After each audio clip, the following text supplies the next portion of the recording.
ଆକାଶବାଣୀ।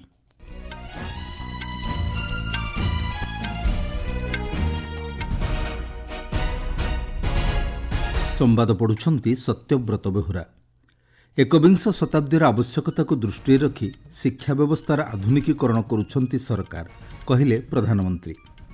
ଆସନ୍ତାକାଲିଠାରୁ ଆରମ୍ଭ ହେବ ଚଳିତ ବର୍ଷର ଚାର୍ଧାମ ଯାତ୍ରା।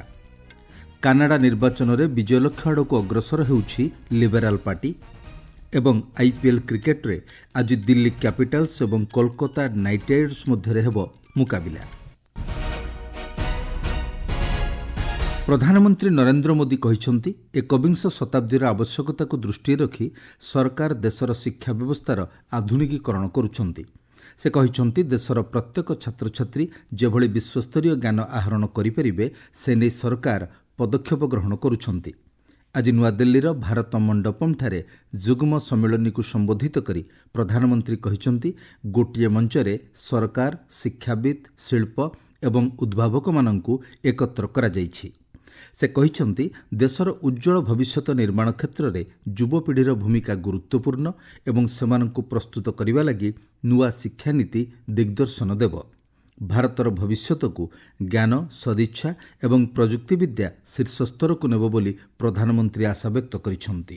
एकजुटता, एक कॉन्फ्लुएंस, इसी को युग्म कहते हैं। एक ऐसा युग्म जिसमें विकसित भारत के फ्यूचर टेक से जुड़े स्टेक होल्डर्स एक साथ जुड़े हैं। मुझे विश्वास है, भारत की इनोवेशन कैपेसिटी और डीप टेक में भारत की भूमिका को बढ़ाने के लिए हम जो प्रयास कर रहे हैं, उसे इस आयोजन से और बल मिलेगा। मुझे विश्वास है, भारत की इनोवेशन कैपेसिटी और डीप टेक में भारत की भूमिका को बढ़ाने के लिए हम जो प्रयास कर रहे हैं, उसे इस आयोजन से और बल मिलेगा।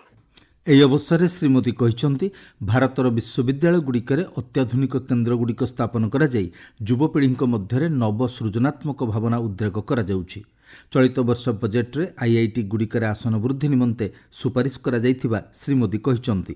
ଏମ୍ସ ସମେତ ଆଇଆଇଟିଗୁଡ଼ିକରେ ଔଷଧ ସମ୍ବନ୍ଧୀୟ ଅନେକଗୁଡ଼ିଏ ପାଠ୍ୟକ୍ରମ ପ୍ରଚଳନ କରାଯାଇଥିବା ପ୍ରଧାନମନ୍ତ୍ରୀ କହିଛନ୍ତି। साथियों, टैलेंट, टेम्परामेंट और टेक्नोलॉजी की ट्रिनिटी ही भारत के भविष्य को ट्रांसफॉर्म करेगी। इसके लिए हम भारत के बच्चों को बचपन में ही जरूरी एक्सपोजर दे रहे हैं। हमें एआई को लगातार प्रमोट करना होगा। आज हम देख रहे हैं, भारत एआई डेवलपमेंट और एडॉप्शन में आगे रहने वाले देशों में शामिल है। इसके विस्तार के लिए सरकार ने इंडिया एआई मिशन को लॉन्च किया है। इससे world class infrastructure, high quality data sets और रिसर्च फैसिलिटी तैयार किए जाएंगे। भारत में एआई सेंटर्स ही एक्सेलेंस की संख्या भी बढ़ाई जा रही है। ଚଳିତ ବର୍ଷର ଚାର୍ଧାମ ଯାତ୍ରା ଆସନ୍ତାକାଲିଠାରୁ ଆରମ୍ଭ ହେଉଛି। ଏହାର ପ୍ରସ୍ତୁତି ନେଇ ଉତ୍ତରାଖଣ୍ଡ ମୁଖ୍ୟମନ୍ତ୍ରୀ ପୁଷ୍କର ସିଂ ଧାମୀ ରାଜ୍ୟର ବିଭିନ୍ନ ଜିଲ୍ଲା ମାଜିଷ୍ଟ୍ରେଟଙ୍କ ସହ ସମୀକ୍ଷା ବୈଠକ କରିଛନ୍ତି। ସାମାଜିକ ଗଣମାଧ୍ୟମ ପୋଷ୍ଟରେ ଶ୍ରୀ ଧାମୀ କହିଛନ୍ତି, ଆସନ୍ତା 2 ତାରିଖରେ ଶ୍ରଦ୍ଧାଳୁ କେଦାରନାଥ ଧାମକୁ ଦର୍ଶନ ପାଇଁ ଯାଇପାରିବେ। ଏଥିପାଇଁ ଗତକାଲିଠାରୁ ପଞ୍ଜୀକରଣ ଆରମ୍ଭ ହୋଇସାରିଛି। ଦିବ୍ୟାଙ୍ଗ, ବରିଷ୍ଠ ଏବଂ ବିଦେଶୀ ନାଗରିକଙ୍କ ପାଇଁ ସ୍ୱତନ୍ତ୍ର କାଉଣ୍ଟର ଖୋଲାଯାଇଛି। ଏପରିକି 20ଟି ନିଃଶୁଳ୍କ ରେଜିଷ୍ଟ୍ରେସନ କାଉଣ୍ଟର ମଧ୍ୟ କାର୍ଯ୍ୟକାରୀ କରାଯାଇଛି। ଶ୍ରଦ୍ଧାଳୁଙ୍କ ଆଗମନକୁ ଦୃଷ୍ଟିରେ ରଖି ରାଜ୍ୟ ସରକାରଙ୍କ ପକ୍ଷରୁ ସ୍ୱତନ୍ତ୍ର ବ୍ୟବସ୍ଥା ଗ୍ରହଣ କରାଯାଇଛି। ଶ୍ରଦ୍ଧାଳୁ ଏହି ଚାରିଧାମ ଗସ୍ତ ଅବସରରେ ଯମୁନେତ୍ରୀ, ଗଙ୍ଗୋତ୍ରୀ, କେଦାରନାଥ ଓ ବଦ୍ରିନାଥ ସ୍ଥଳକୁ ପରିଦର୍ଶନରେ ଯାଇପାରିବେ। ପହଲଗାମ ଆତଙ୍କୀ ଆକ୍ରମଣ ନେଇ ସଂସଦର ସ୍ୱତନ୍ତ୍ର ଅଧିବେଶନ ନିମନ୍ତେ କଂଗ୍ରେସର ଦାବିକୁ ବିଜେପି ସମାଲୋଚନା କରିଛି। ଦଳୀୟ ମୁଖପାତ୍ର ସେହଜାଦ ପୁନାୱାଲା ନୂଆଦିଲ୍ଲୀରେ ଗଣମାଧ୍ୟମକୁ କହିଛନ୍ତି, କଂଗ୍ରେସ ମୁଖ୍ୟ ମଲ୍ଲିକାର୍ଜୁନ ଖଡ଼ଗେ ପ୍ରଥମେ ଏକଥା ପ୍ରକାଶ କରିବା ଉଚିତ ଯେ ଆତଙ୍କୀ ଆକ୍ରମଣ ପରେ କଂଗ୍ରେସ କେଉଁ ପ୍ରସ୍ତାବ ଗ୍ରହଣ କରିଛି। ସେ କହିଛନ୍ତି, ସର୍ବଦଳୀୟ ବୈଠକ ସମୟରେ କଂଗ୍ରେସ କେନ୍ଦ୍ର ସରକାରଙ୍କ ନିଷ୍ପତ୍ତିକୁ ସମର୍ଥନ କରୁଥିବା କହିଥିଲା। ସେ ଅଭିଯୋଗ କରିଛନ୍ତି ଯେ କେତେକ କଂଗ୍ରେସ ନେତା ଏହି ଘଟଣାରେ ପାକିସ୍ତାନ ପରିବର୍ତ୍ତେ ଭାରତକୁ ଦୋଷ ଦେବାକୁ ଚେଷ୍ଟା ଚଳାଇଛନ୍ତି। ଆପଣମାନେ ସମ୍ବାଦ ଶୁଣୁଛନ୍ତି ଆକାଶବାଣୀରୁ।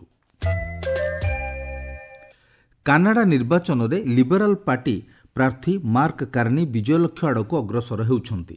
ଲିବେରାଲ ପ୍ରାର୍ଥୀମାନେ 167ଟି ଆସନରେ ଆଗୁଆ ଥିବାବେଳେ ପିୟର ପଲିଭରଙ୍କ ନେତୃତ୍ୱାଧୀନ କଞ୍ଜରଭେଟିଭ୍ ପାର୍ଟିର ପ୍ରାର୍ଥୀମାନେ 145ଟି ଆସନରେ ଆଗୁଆ ଅଛନ୍ତି। ସରକାର ଗଠନ ପାଇଁ ଗୋଟିଏ ରାଜନୈତିକ ଦଳକୁ 343ଟି ଆସନ ମଧ୍ୟରୁ 172ଟିରେ ବିଜୟ ହାସଲ କରିବାକୁ ପଡ଼ିବ। ଆଜି ଦଳୀୟ ସମର୍ଥକମାନଙ୍କୁ ଉଦ୍ବୋଧନ ଦେଇ ଲିବରାଲ ପାର୍ଟିର କାର୍ନି କାନାଡାକୁ ଅଧିକ ଶକ୍ତିଶାଳୀ କରିବା ନିମନ୍ତେ ଆହ୍ୱାନ ଦେଇଛନ୍ତି। ସେ କହିଛନ୍ତି ଆମେରିକା ରାଷ୍ଟ୍ରପତି ଡୋନାଲ୍ଡ ଟ୍ରମ୍ପ କାନାଡାକୁ ଭାଗ ଭାଗ କରିବାକୁ ଯେତେ ଚେଷ୍ଟା କଲେ ମଧ୍ୟ ତାହା ସଫଳ ହେବ ନାହିଁ। ସୂଚନାଯୋଗ୍ୟ 3 ମାସ ତଳେ ଜଷ୍ଟିନ୍ ଟ୍ରୁଡୋଙ୍କଠାରୁ ନେତୃତ୍ୱ ଗ୍ରହଣ କରିଥିବା କାର୍ନି ଦୃଢ଼ ମୁକାବିଲାର ସମ୍ମୁଖୀନ ହୋଇଛନ୍ତି। ପ୍ରଧାନମନ୍ତ୍ରୀ ନରେନ୍ଦ୍ର ମୋଦି ପଦ୍ମ ପୁରସ୍କାର ପ୍ରଦାନ ସମାରୋହରେ ଯୋଗଦେବା ପରେ ବିଜେତାମାନଙ୍କୁ ଶୁଭେଚ୍ଛା ଜଣାଇଛନ୍ତି। ସାମାଜିକ ଗଣମାଧ୍ୟମ ପୋଷ୍ଟରେ ପ୍ରଧାନମନ୍ତ୍ରୀ କହିଛନ୍ତି, ସମାଜର ବିଭିନ୍ନ ବର୍ଗର ବ୍ୟକ୍ତିବିଶେଷଙ୍କୁ ସେମାନଙ୍କର ଅତୁଳନୀୟ କାର୍ଯ୍ୟକୁ ସମ୍ମାନ ଜଣାଇ ଏହି ପୁରସ୍କାର ପ୍ରଦାନ କରାଯାଇଛି। ଗତକାଲି ରାଷ୍ଟ୍ରପତି ଭବନରେ ଆୟୋଜିତ ଏକ ସ୍ୱତନ୍ତ୍ର କାର୍ଯ୍ୟକ୍ରମରେ ରାଷ୍ଟ୍ରପତି ଦ୍ରୌପଦୀ ମୁର୍ମୁ 139 ଜଣଙ୍କୁ ପଦ୍ମ ପୁରସ୍କାର ପ୍ରଦାନ କରିଥିଲେ। ସେଥିମଧ୍ୟରେ 7ଟି ପଦ୍ମ ବିଭୂଷଣ, 19ଟି ପଦ୍ମଭୂଷଣ ଏବଂ 113ଟି ପଦ୍ମଶ୍ରୀ ପୁରସ୍କାର ରହିଥିଲା। ବିଶିଷ୍ଟ ଭାୟୋଲିନ୍ ବାଦକ ଏବଂ କମ୍ପୋଜର ଡକ୍ଟର ଏଲ୍ ସୁବ୍ରମଣ୍ୟାନ୍ ଏବଂ ଗ୍ୟାଷ୍ଟ୍ରୋଏଣ୍ଟ୍ରୋଲୋଜିଷ୍ଟ ଏନ୍ ନାଗେଶ୍ୱର ରେଡ୍ଡି, ପ୍ରସାର ଭାରତୀର ଅଧ୍ୟକ୍ଷ ଏ ସୂର୍ଯ୍ୟ କୁମାର, ଚଳଚ୍ଚିତ୍ର ଅଭିନେତା ଅନନ୍ତ ନାଗ, ନନ୍ଦମୁରୀ ବାଲକୃଷ୍ଣନ୍ ଏବଂ ଏସ୍ ଅଜିତ କୁମାର, ଭାରତନାଟ୍ୟମର ନୃତ୍ୟଶିଳ୍ପୀ ଶୋଭା ଚନ୍ଦ୍ର କୁମାର ଓ ଭାରତୀୟ ପୁରୁଷ ହକି ଦଳର ପୂର୍ବତନ ଅଧିନାୟକ PR ଶ୍ରୀଜେଶ ପ୍ରମୁଖଙ୍କୁ ସମ୍ମାନିତ କରାଯାଇଥିଲା। ଓଡ଼ିଶାରୁ ଅଦ୍ୱୈତ ଚରଣ ଗଡ଼ନାୟକ, ଡାକ୍ତର ଅଶୋକ କୁମାର ମହାପାତ୍ର, ଦୁର୍ଗାଚରଣ ରଣବୀର ଏବଂ ପ୍ରତିଭା ଶତପଥୀ ପଦ୍ମଶ୍ରୀ ପୁରସ୍କାର ପାଇଛନ୍ତି। ଏହି କାର୍ଯ୍ୟକ୍ରମରେ ଉପରାଷ୍ଟ୍ରପତି ଜଗଦୀପ ଧଙ୍କଡ଼, ପ୍ରଧାନମନ୍ତ୍ରୀ ନରେନ୍ଦ୍ର ମୋଦିଙ୍କ ସମେତ ମନ୍ତ୍ରିମଣ୍ଡଳର ଅନ୍ୟାନ୍ୟ ସଦସ୍ୟ ଉପସ୍ଥିତ ଥିଲେ। ପଶ୍ଚିମବଙ୍ଗର ପୂର୍ବ ମେଦିନାପୁର ସ୍ଥିତ ଦୀଘାଠାରେ ଆସନ୍ତାକାଲି ଉଦ୍ଘାଟନ ହେବାକୁ ଥିବା ଜଗନ୍ନାଥ ଧାମ ଏବଂ ସଂସ୍କୃତି କେନ୍ଦ୍ର ନିମନ୍ତେ ପ୍ରସ୍ତୁତି କାର୍ଯ୍ୟ ଚୂଡ଼ାନ୍ତ ପର୍ଯ୍ୟାୟରେ ପହଞ୍ଚିଛି। ଆଜି ସକାଳଠାରୁ ଯଜ୍ଞ ଏବଂ ସ୍ୱତନ୍ତ୍ର ପୂଜାର୍ଚ୍ଚନା ଆରମ୍ଭ ହୋଇଛି। ପୁରୀ ଶ୍ରୀ ଜଗନ୍ନାଥ ମନ୍ଦିର ଓ ଇସ୍କନର ପୂଜକମାନେ ପୂଜାର୍ଚ୍ଚନା କାର୍ଯ୍ୟ କରୁଛନ୍ତି। ମୁଖ୍ୟମନ୍ତ୍ରୀ ମମତା ବାନାର୍ଜୀ ଆଜି ସନ୍ଧ୍ୟାରେ ଏହି କାର୍ଯ୍ୟକ୍ରମରେ ଯୋଗଦେବାର ସମ୍ଭାବନା ରହିଛି। ମନ୍ଦିର ପ୍ରଶାସନଠାରୁ ମିଳିଥିବା ସୂଚନା ଅନୁଯାୟୀ ପୂର୍ଣ୍ଣାହୁତିରେ 100 କ୍ୱିଣ୍ଟାଲ ଓଜନର ଆମ୍ବ ଏବଂ ବେଲ କାଠ ବ୍ୟବହାର କରାଯିବା ସହ 2 କ୍ୱିଣ୍ଟାଲରୁ ଅଧିକ ଘିଅରେ ହୋମ କାର୍ଯ୍ୟ କରାଯିବ। ବିଭିନ୍ନ ତୀର୍ଥସ୍ଥଳରୁ ପବିତ୍ର ଜଳ ଅଣାଯାଇ ଯଜ୍ଞସ୍ଥଳରେ ଏକ ସ୍ୱତନ୍ତ୍ର କଳସରେ ରଖାଯାଇଛି। ଆସନ୍ତାକାଲି ଯଜ୍ଞ ଶେଷ ହେବା ପରେ ତ୍ରିମୂର୍ତ୍ତିକୁ ଆଡ଼ମ୍ବର ସହକାରେ ଆସ୍ଥାନ ଉପରକୁ ନିଆଯିବ। ବିଶିଷ୍ଟ ମାଲାୟାଲମ ଚଳଚ୍ଚିତ୍ର ନିର୍ମାତା ଓ ସିନେମାଟୋଗ୍ରାଫର ସାଜି ଏନ୍ କରୁଣଙ୍କ ପରଲୋକ ଘଟିଛି। ତିରୁଅନନ୍ତପୁରମରେ 73 ବର୍ଷ ବୟସରେ ତାଙ୍କର ପରଲୋକ ହୋଇଥିବା ଜଣାପଡ଼ିଛି। 1988 ମସିହାରେ ତାଙ୍କ ନିର୍ମିତ ପ୍ରଥମ ଚଳଚ୍ଚିତ୍ର ଫିର୍ ଭି 70ଟି ଆନ୍ତର୍ଜାତିକ ଚଳଚ୍ଚିତ୍ର ଉତ୍ସବରେ ପ୍ରଦର୍ଶିତ ହୋଇଥିଲା। 1994 ମସିହାରେ ଦ୍ୱିତୀୟ ଥର ପାଇଁ ତାଙ୍କ ଦ୍ୱାରା ପ୍ରସ୍ତୁତ ସିନେମା କାନ୍ସ ଫିଲ୍ମ ଫେଷ୍ଟିଭାଲରେ ପ୍ରଦର୍ଶିତ ହେବା ପାଇଁ ମନୋନୀତ ହୋଇଥିଲା। 1999 ମସିହାରେ ତାଙ୍କର ଅନ୍ୟତମ ଚଳଚ୍ଚିତ୍ର ବାଣପ୍ରସ୍ଥମ ମଧ୍ୟ କାନ୍ସ ଫିଲ୍ମ ଫେଷ୍ଟିଭାଲରେ ପ୍ରଦର୍ଶିତ ହୋଇଥିଲା। ଚଳଚ୍ଚିତ୍ର ପାଇଁ ତାଙ୍କୁ 7 ଥର ଜାତୀୟ ପୁରସ୍କାର ପ୍ରଦାନ କରାଯାଇଥିବା ବେଳେ ବହୁଥର ସେ କେରଳ ରାଜ୍ୟ ସମ୍ମାନ ହାସଲ କରିଛନ୍ତି। କିଛିଦିନ ପୂର୍ବରୁ ତାଙ୍କୁ ମାଲାୟାଲମ ଚଳଚ୍ଚିତ୍ରକୁ ଜୀବନବ୍ୟାପୀ ଅବଦାନ ପାଇଁ ରାଜ୍ୟ ସରକାର ସର୍ବୋଚ୍ଚ ଚଳଚ୍ଚିତ୍ର ସମ୍ମାନ ଜେସି ଡାନିଏଲ ପୁରସ୍କାର ପ୍ରଦାନ କରିଥିଲେ। ଜାତୀୟ ସବୁଜ ହାଇଡ୍ରୋଜେନ୍ ମିଶନ ଅଧୀନରେ ନୂଆଦିଲ୍ଲୀଠାରେ ଆଜି ଏକ କର୍ମଶାଳାର ଆୟୋଜନ କରାଯାଇଛି। ନୂତନ ଏବଂ ନବୀକରଣ ଯୋଗ୍ୟ ଶକ୍ତି ମନ୍ତ୍ରଣାଳୟ ପକ୍ଷରୁ MSME କ୍ଷେତ୍ରରେ ସୁଯୋଗର ନୂତନ ମାର୍ଗ ବାହାର କରିବା ଲକ୍ଷ୍ୟ ନେଇ ଅଟଳ ଅକ୍ଷୟ ଉର୍ଜା ଭବନରେ ଏହି କର୍ମଶାଳାର ଆୟୋଜନ କରାଯାଇଛି। ପାକିସ୍ତାନର ସିନ୍ଧ ପ୍ରଦେଶରେ ସିନ୍ଧୁ ନଦୀ ଉପରେ ନିର୍ମାଣ କରାଯାଉଥିବା 6ଟି ନୂତନ କେନାଲ ବିରୋଧରେ ବିକ୍ଷୋଭ ପ୍ରଦର୍ଶନ ଜୋରଦାର ହୋଇଛି। ଆଇନଜୀବୀ, ସାମ୍ବାଦିକ, କାର୍ଯ୍ୟକର୍ତ୍ତା ଏବଂ ସାଧାରଣ ଲୋକମାନେ ଏହି କେନାଲ ପ୍ରକଳ୍ପକୁ ବିରୋଧ କରିଛନ୍ତି। 2024 ମସିହା ଜୁଲାଇ ମାସରେ ପାକିସ୍ତାନର ରାଷ୍ଟ୍ରପତି ଆସିଫ ଅଲି ଜରଦାରୀ ଏହି ପ୍ରକଳ୍ପକୁ ଅନୁମୋଦନ କରିଥିଲେ। IPL କ୍ରିକେଟରେ ଆଜି ଦିଲ୍ଲୀ କ୍ୟାପିଟାଲ୍ସ ଏବଂ କୋଲକାତା ନାଇଟ୍ ରାଇଡର୍ସ ସନ୍ଧ୍ୟା 7:30ଟାରେ ମୁହାଁମୁହିଁ ହେବେ। ଗତକାଲିର ମ୍ୟାଚ୍ରେ ରାଜସ୍ଥାନ ରୟାଲ୍ସ ଗୁଜରାଟ ଟାଇଟନ୍ସ ବିପକ୍ଷରେ ବିଜୟୀ ହୋଇଛି। ରାଜସ୍ଥାନ ପକ୍ଷରୁ ବୈଭବ ସୂର୍ଯ୍ୟବଂଶୀ 35ଟି ବଲ୍ରୁ ଶତକ ଅର୍ଜନ କରିଥିଲେ। ମାତ୍ର 14 ବର୍ଷ 32 ଦିନର ବୟସରେ ବୈଭବ ଏହି ଶତକ ହାସଲ କରି IPL କ୍ରିକେଟ ଇତିହାସରେ ସର୍ବକନିଷ୍ଠ ଖେଳାଳିର ମାନ୍ୟତା ହାସଲ କରିଛନ୍ତି। ମୁଖ୍ୟ ସମ୍ବାଦ ପୁଣିଥରେ। ଏକବିଂଶ ଶତାବ୍ଦୀର ଆବଶ୍ୟକତାକୁ ଦୃଷ୍ଟିରେ ରଖି ଶିକ୍ଷା ବ୍ୟବସ୍ଥାର ଆଧୁନିକୀକରଣ କରୁଛନ୍ତି ସରକାର, କହିଲେ ପ୍ରଧାନମନ୍ତ୍ରୀ।